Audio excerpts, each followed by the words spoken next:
Hello, hello, my friends. Welcome to another amazing read. Go grab your stuffy. Let's do this. Today's read is called Thomas Saurus Rex. Thomas Saurus Rex. Let's get into this read. And it's illustrated by Richard Courtney. Thomas puffed into the yard after a long day. He saw James and Gordon talking together. When he stopped at the water tower, he could hear everything they said. "I am too important to pull such an ancient load," said Gordon. "Yes," replied James. "I am glad they brought that old bucket of bolts to do it. The engines here are all too fine. I'm surprised he can do anything. He is so old." "Well, it makes sense for him to pull that special.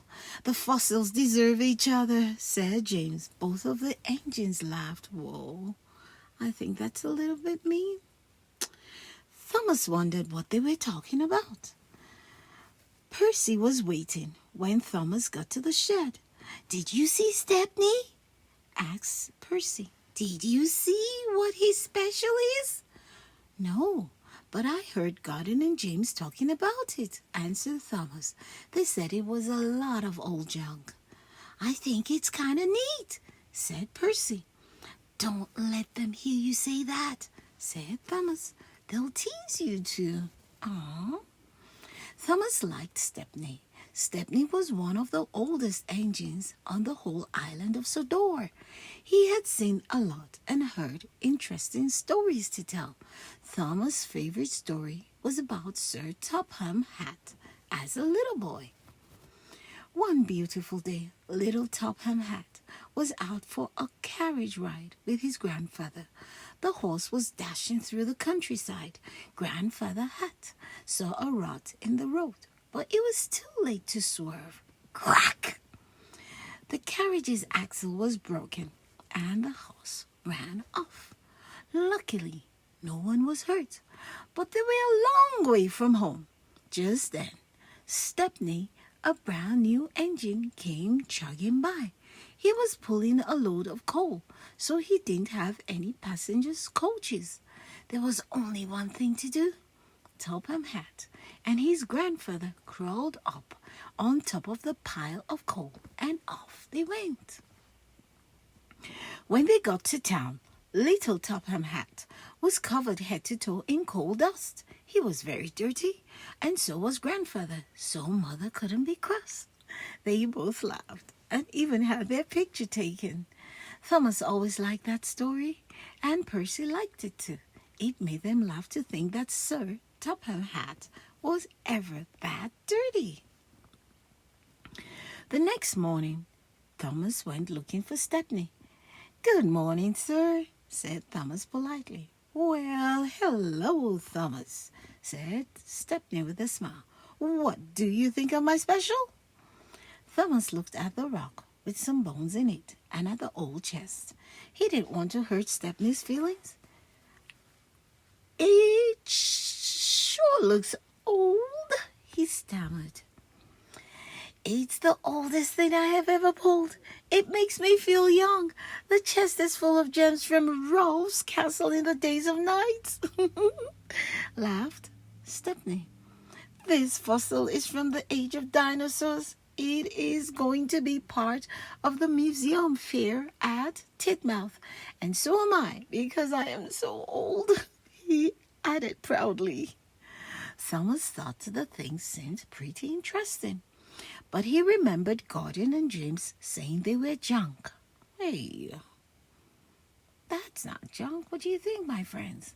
Thomas didn't know what to think.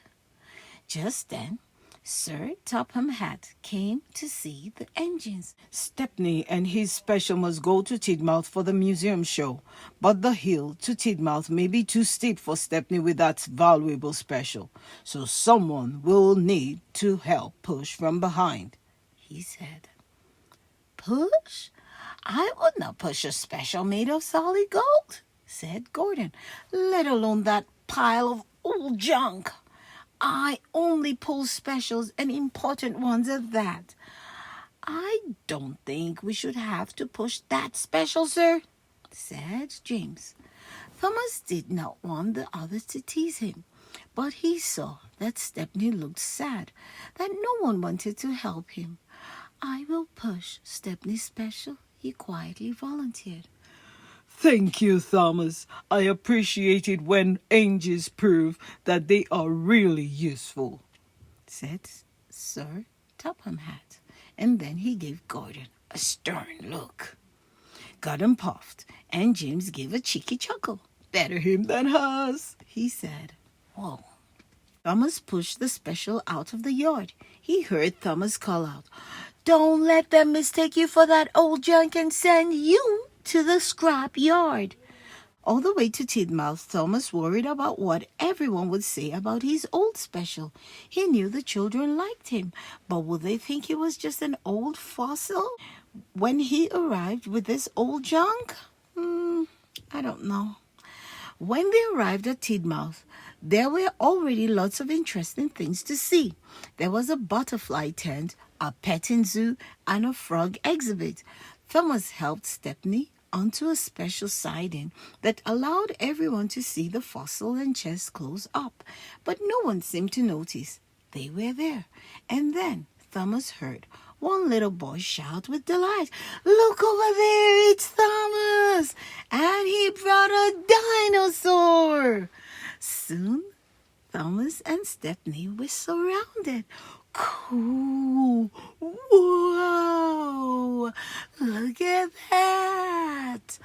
Thomas had never heard the children so excited. He was excited too. The Topham Hatt walked over to them. Thomas was surprised to see that he looked dirty. Good work, Thomas. I should have come with you and Stepney. I got a flat tire. I haven't been this dirty in a long, long time. Do you remember that day on the coal car, Stepney? I sure do, chuckled Stepney. You were a happy little boy, sir.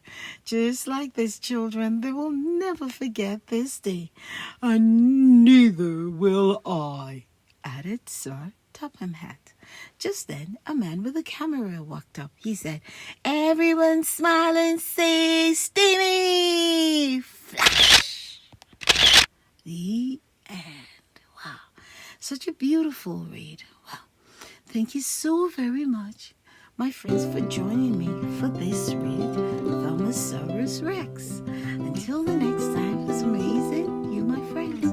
You're so amazing.